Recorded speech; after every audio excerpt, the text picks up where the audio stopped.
PH અને પીકેની માહિતી લીધા બાદ અહીંયા આપણે એસિડ બેઝના લ્યુઇસ ખ્યાલ વિશેની ગણતરી કરવાની છે. તો એસિડ બેઝનો જે લ્યુઇસ ખ્યાલ છે એના માટે લુઇસ એસિડ જે છે એ ઇલેક્ટ્રોન યુગ્મ સ્વીકારનાર બને છે. લુઇસ એસિડને ઇલેક્ટ્રોન યુગ્મ સ્વીકારનાર અથવા ઇલેક્ટ્રોન પેર એક્સેપ્ટર તરીકે ઓળખવામાં આવે છે. એટલે કે લુઇસ એસિડ જે છે એ ઇલેક્ટ્રોન યુગ્મ સ્વીકારે છે અને લુઇસ બેઝ જે છે ઇલેક્ટ્રોન યુગ્મ દાતા બને છે. એટલે એક વસ્તુ ખાસ સમજવાની છે કે લુઇસ એસિડ જે છે એ હંમેશા ઇલેક્ટ્રોન એક્સેપ્ટર બને છે અને લુઇસ બેઝ જે છે ઇલેક્ટ્રોન યુગ્મ દાતા બને છે. એટલે જનરલી લુઇસ બેઝ ઉપર નેગેટિવ ઋણ વીજભાર હોઈ શકે અને લુઇસ એસિડ ઉપર પોઝિટિવ વીજભાર હોઈ શકે. તો એના સંદર્ભમાં એમને વ્યાખ્યાયિત કરવામાં આવે છે કે H+ જે છે એ લુઇસ એસિડ બતાવ્યો છે જે ઇલેક્ટ્રોન યુગ્મ સ્વીકારે છે, પ્લસ OH ની અંદર જે ઓક્સિજન ઉપર વધારાનો વીજભાર આપેલો છે જે લુઇસ બેઝ બતાવે છે જે ઇલેક્ટ્રોન યુગ્મ દાતા છે. આની ઉપર પોઝિટિવ ચાર્જ છે. હંમેશા પોઝિટિવ ચાર્જને આપણે અગાઉથી શીખતા આવ્યા છીએ કે ઇલેક્ટ્રોન એક્સેપ્ટ કરવાનો ગુણધર્મ બતાવે છે. એ રીતે જે નેગેટિવ વીજભાર છે ઇલેક્ટ્રોનને ડોનેટ કરવા માટેનો ગુણધર્મ ધરાવે છે. તો ઓક્સિજન ઉપર રહેલો જે ઋણ વીજભાર છે પોતાના ઇલેક્ટ્રોન આને આપી અને H જે છે આની સાથે બંધ બનાવે છે. તો આ પ્રમાણે HOH નો બંધ બને છે. H+OH- is equal to H2O બને છે. હવે શું કહે છે કે જલીય દ્રાવણમાં HCl ના NaOH દ્વારા થતા તટસ્થીકરણમાં H3O+ થી OH- તરફ પ્રોટોનનું સ્થળાંતર રહેલું હોય છે. એટલે કે HCl જે છે એમાંથી રહેલો H+ જે છે એ અહીંયા OH- તરફ દાખલ થાય છે. અહીંયા તમે જોઈ શકો છો કે લુઇસ એસિડ જે છે આપણે વાત કરીએ પ્રમાણે લુઇસ એસિડ ઇલેક્ટ્રોન યુગ્મ સ્વીકારનાર છે અને NH3 જે છે લુઇસ બેઝ છે. તો આ BF3 અને NH3 આ બંને વચ્ચે પ્રક્રિયા થઈ અને આ પ્રકારનો બંધ બને છે. એમાં BF3 જે છે એમાં 3 એના ફ્લોરિનના પરમાણુ જોડાયેલા છે અને લુઇસ એસિડ બને છે. હવે NH3 ની અંદર આપણે જાણીએ છીએ કે નાઇટ્રોજનની અંદર 5 વધારાના ઇલેક્ટ્રોન બાહ્યતમ કક્ષામાં હોય છે અને NH3 એવો સંયોજન છે કે જેમાં 3 જ હાઇડ્રોજન જોડાયેલા હોય છે. તો બાકી રહેલા બીજા 2 જે ઇલેક્ટ્રોન છે એ 2 ઇલેક્ટ્રોને બોરોન પરમાણુને ડોનેટ કરી અને આ પ્રકારનો એક સવર્ગ સંયોજક બંધની રચના કરે છે. તો લુઇસ એસિડની અંદર ઇલેક્ટ્રોન યુગ્મ સ્વીકારનાર અને ઇલેક્ટ્રોન યુગ્મ દાતા તરીકે લુઇસ બેઝ કામ કરે છે. બહુ જ ઇઝી અને મોસ્ટ આઈએમપી એક્ઝામ્પલ છે. BF3 અને NH3 વચ્ચે પ્રક્રિયા થઈ આ પ્રમાણે લુઇસ એસિડ અને લુઇસ બેઝ વચ્ચેની પ્રક્રિયા થઈ આ પ્રકારના બંધનું નિર્માણ શક્ય બને છે. BF3 માં આપણે હવે સમજીએ કે BF3 માં બોરોનની સંયોજકતા કોષમાં ખાલી 2p કક્ષક હોય છે એટલે કે લુઇસ એસિડ તરીકે વર્તે છે અને NH3 માં નાઇટ્રોજન પાસે એકાકી ઇલેક્ટ્રોન યુગ્મ આવેલું હોય છે. ટોટલ 5 ઇલેક્ટ્રોનમાંથી 3 ઇલેક્ટ્રોન હાઇડ્રોજન સાથે વપરાઈ ગયા છે એટલે 2 ઇલેક્ટ્રોન બાકી વધે છે એટલે 1 ઇલેક્ટ્રોન યુગ્મ છે એટલે એ લુઇસ બેઝ તરીકે વર્તે છે. એટલે આ ઉદાહરણમાં પ્રત્યેક પરમાણુ સામાન્ય વીજભાર ધારણ કરે છે. આથી પરિણામે બંધારણમાં ચોખ્ખો વીજભાર હોતો નથી. આવર્ત કોષ્ટકમાં સમૂહ 3A ના જે તત્વો છે બોરોન અને એલ્યુમિનિયમ એના ઘણા ખરા સંયોજનો આ પ્રમાણે પરમાણુઓની બાહ્યતમ કક્ષામાં 6 ઇલેક્ટ્રોન હોવાને કારણે લુઇસ એસિડ તરીકે વર્તે છે અને બીજા ઘણા સંયોજનો એવા છે કે જેમની પરમાણુ કક્ષક ખાલી હોવાના કારણે એ લુઇસ એસિડ તરીકે વર્તે છે. જેવા કે ઝિંક છે, આયર્ન છે, હેલાઇડ છે. એટલા માટે મોટે ભાગે બધા જ કાર્બનિક પ્રક્રિયાઓની અંદર લુઇસ એસિડ તરીકે એનો ઉપયોગ કરી શકાય છે. તો અહીંયા લુઇસ બેઝ તરીકે જે આપણને આપ્યા છે એટલે electron pair donor. Louis base હંમેશા ઇલેક્ટ્રોન દાતા તરીકે વર્તે છે. તો અહીંયા ROH આપણને આપ્યો છે જ્યાં R તરીકે કોઈ ક્રિયાશીલ સમૂહ હોઈ શકે અને OH છે એટલે કે આલ્કોહોલ સમૂહ અહીંયા હાજર છે. ZnCl2 ની અંદર લુઇસ એસિડ છે એટલે કે Zn પરમાણુ એવો છે કે જે ઇલેક્ટ્રોન એક્સેપ્ટર છે અને એમાંથી આવી રીતે ઇલેક્ટ્રોનનો અણુ O માંથી Zn તરફ દાખલ થઈ આ પ્રકારની રચના બને છે કે જ્યાં ઓક્સિજન ઉપર પોઝિટિવ ચાર્જ આવે છે અને ZnCl2- બને છે.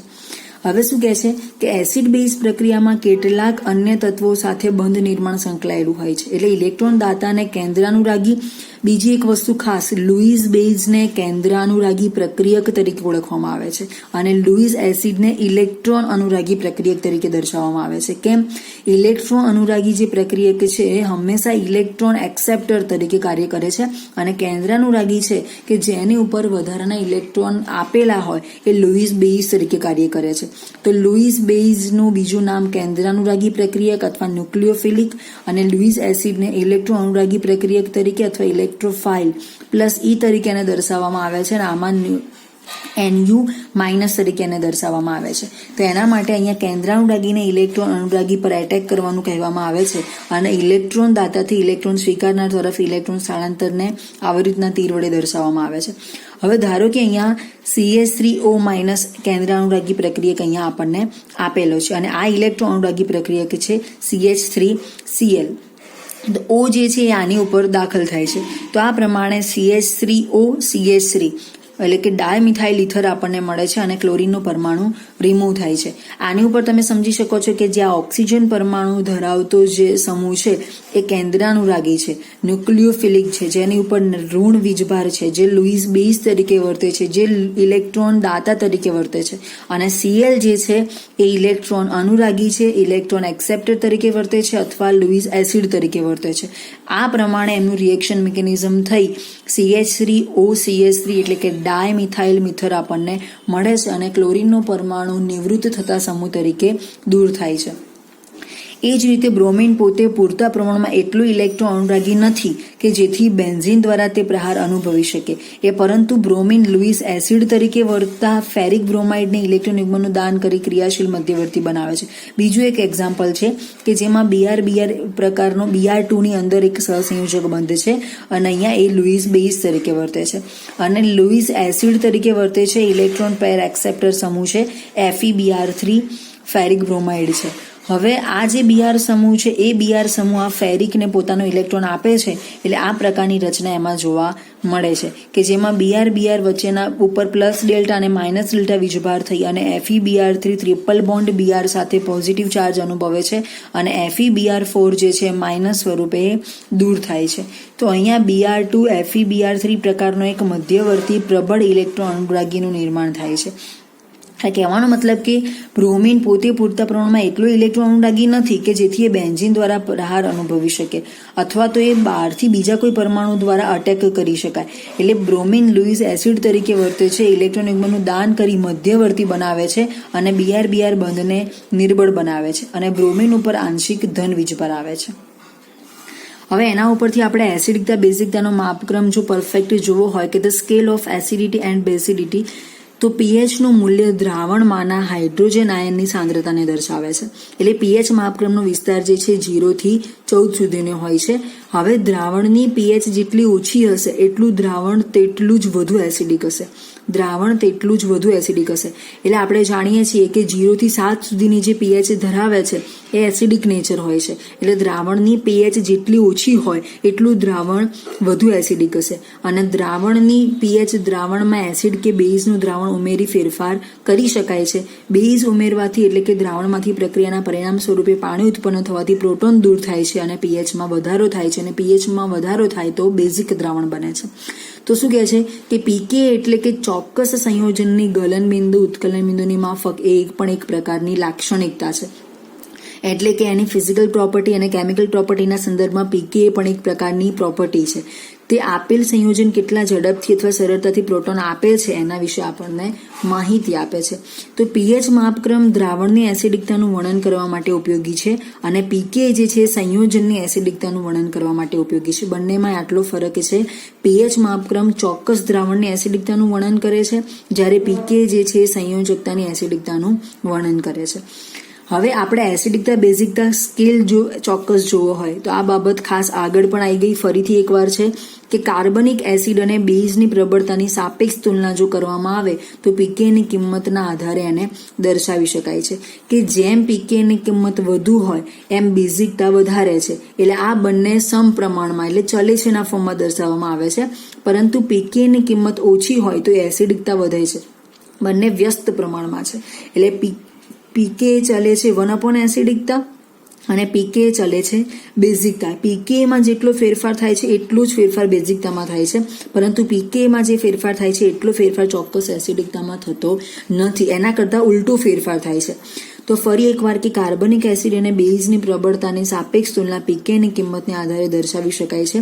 જેમ પીકેની કિંમત વધુ તેમ બેઝિકતા વધારે અને જેમ પીકેની કિંમત ઓછી તેમ એસિડિકતા વધારે. આમ એક જ માપદંડ વડે એસિડિકતા અને બેઝિકતાની તુલના આપણે કરી શકીએ છીએ. અહીંયા એક્ઝામ્પલ આપ્યું છે કે જો પીકે લેસ ધેન 0 હોય જો પીકે લેસ ધેન 0 હોય તો એ એસિડ અથવા તો પીકે ગ્રેટર ધેન 14 હોય તો એ દ્રાવણ એસિડ બેઝનું લગભગ વિયોજન થાય છે, એટલે એસિડ બેઝ સંતુલન સ્થપાતું નથી. પરિણામે પીકે લેસ ધેન 0 અથવા પીકે ગ્રેટર ધેન 14 જલીય દ્રાવણ માપી શકાય નહીં. જો કે પ્રવાહીની અંદર NH3, એમોનિયા, SO2, HF જેવા દ્રાવકો વાપરી અને પીકે ગ્રેટર ધેન 14 અને પીકે લેસ ધેન 0 પ્રકારના દ્રાવકો તમે બનાવી શકો છો.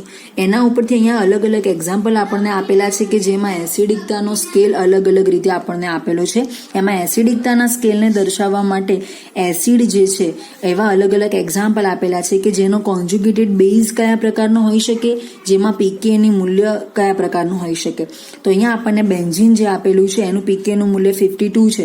અહીંયા જે સંયોજનો આપેલા છે એ ચોક્કસ પ્રબળ નિર્બળ એસિડ છે એવું નથી, પણ એની પીકેના મૂલ્ય પરથી આપણે નક્કી કરવાનું છે કે કેવા પ્રકારના ગુણધર્મ દર્શાવી શકે છે. તો આ પ્રકારનું જે રિંગ ફોર્મ આપેલું છે સાયક્લોહેક્ઝેન, એમાં પીકેનું મૂલ્ય 52 જેટલું છે. કોન્જ્યુગેટેડ બેઝ એક નેગેટિવ કારક ધરાવે છે. CH3 પ્રકારનો ઇથેનનો મોલેક્યુલ હોય તો એમાં પીકેનું મૂલ્ય 50 જેટલું હોય છે અને આ પ્રમાણે નેગેટિવ ચાર્જ ધરાવતો એનો કોન્જ્યુગેટેડ બેઝ હોય છે. હવે એક વસ્તુ ખાસ યાદ રાખજો કે આ બેઝ પ્રકારના ઘટકની અંદર નેગેટિવ ચાર્જ હોય. કેમ કે ઇલેક્ટ્રોન દાતા તરીકે વર્તે છે. અને CH4 એટલે કે મિથેન, જેની અંદર 49 જેટલું પીકેનું મૂલ્ય હોય છે, એ રીતે CH3- એટલે કે એક મિથાઇલ સમૂહ ધરાવતો એનો કોન્જ્યુગેટેડ બેઝ છે. એ પ્રમાણે અલગ અલગ એક્ઝામ્પલ આપણને આપેલા છે. NO2 અને NH2 સમૂહ આપેલા હોય તો એનું પીકેનું મૂલ્ય લગભગ 18 છે. એટલે પીકેનું મૂલ્ય જો ઓછું હોય તો એસિડિકતા વધે છે. એટલે આ પ્રકારના ગુણધર્મની અંદર એસિડિકતામાં વધારો થતો જોવા મળે છે.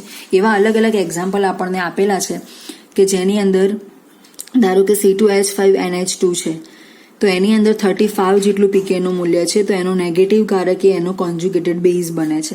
એ રીતે અહીંયા RNH3+ આપેલો છે તો એની અંદર પ્લસ છે તો એના કરતાં ઉલટું એ એનો કોન્જ્યુગેટેડ બેઝ બને છે. એ રીતે HCO3- જે છે એના પીકેનું મૂલ્ય લગભગ 10.2 છે તો CO3-2 એનો કોન્જ્યુગેટેડ બેઝ બને છે. એ રીતે H2S છે તો એના માટે પીકેનું મૂલ્ય લગભગ 7.0 છે તો HS- એ એનો કોન્જ્યુગેટેડ બેઝ બને છે.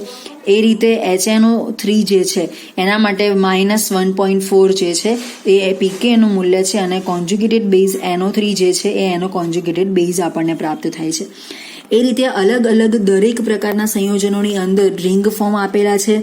એટલે ઓર્ગેનિક સંયોજનો અલગ અલગ આપેલા છે, ઇનઓર્ગેનિક સંયોજનો પણ અમુક આપેલા છે. બધા જ એસિડ છે અને નિર્બળ એસિડ છે, પ્રબળ એસિડ છે, અથવા તો ઓછી એસિડિકતા ધરાવતા અમુક ઘટક છે એ બેઝિકતા કરતાં થોડા ઘણા વધતા અંશ પ્રમાણમાં ફેરફાર ધરાવતા હોય. એ પ્રમાણે તમે જોઈ શકો છો H2SO4 જેને એસિડનો રાજા તરીકે ઓળખવામાં આવે છે, એટલે કે સ્ટ્રોંગ એસિડ છે જેમાં પીકેનું મૂલ્ય ઓછું, એકદમ ઓછું -5.2 છે, ત્યારે એની એસિડિકતા આટલી બધી વધારે છે. એટલે આ ઉદાહરણો પરથી આપણે એ સમજવાનું છે કે બેઝિકતા ચાલે છે પીકે અને પીકે ચલે છે 1 એસિડિકતા. એ મૂલ્યો આ બધાની અંદર જોવાના છે. ઘણી વખતે શોર્ટ ક્વેશ્ચનમાં આમાંથી કોઈ પ્રશ્ન પૂછાઈ શકે અથવા તો કોઈ થિયરીની અંદર તમે આમાંથી 4-5 એક્ઝામ્પલ યાદ રાખી અને એસિડિકતા બેઝિકતા માટે પીકેના મૂલ્યો માટે પણ તમે એડ કરી શકો છો. તો એ રીતે અહીંયા પણ તમે જોઈ શકો છો કે જ્યારે ક્લોરીન CH2COOH પ્રકારનું કોઈ ફંક્શન આપેલું હોય તો એમાં પણ 2.9 એટલે કે આ બધા લગભગ જેમાં પીકેનું મૂલ્ય આ પ્રમાણે નોર્મલ છે અને આ એકદમ ઓછા છે એ બધા જ સ્ટ્રોંગ એસિડ છે.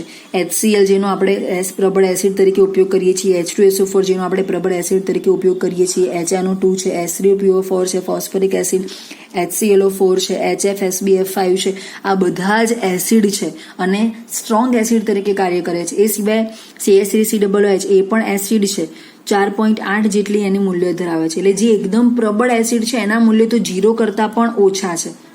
તો આ પ્રમાણે અલગ અલગ મૂલ્યો કોન્જ્યુગેટેડ બેઝ અને પીકે એસિડ સાથે દર્શાવેલા છે.